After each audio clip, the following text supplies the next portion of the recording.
Search करें अवामी news. मुल्क भर की ताज़ा तरीन खबरों से बाखबर रहने के लिए सब्सक्राइब करें हमारे चैनल को और बेल आइकन ज़रूर दबाएं।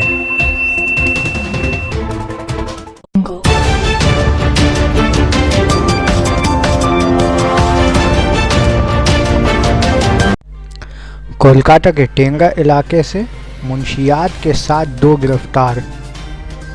टेंगरा इलाके से पुलिस ने 2 मुंशियात फरोशों के माल के साथ गिरफ्तार किया।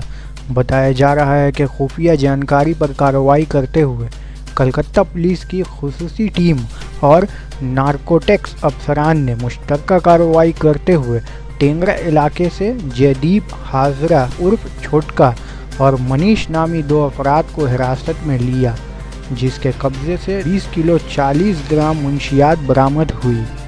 पकड़े गए लोगों को नारकोटिक्स एक्ट के तहत केस दर्ज करते हुए बाकायदा गिरफ्तार कर लिया गया।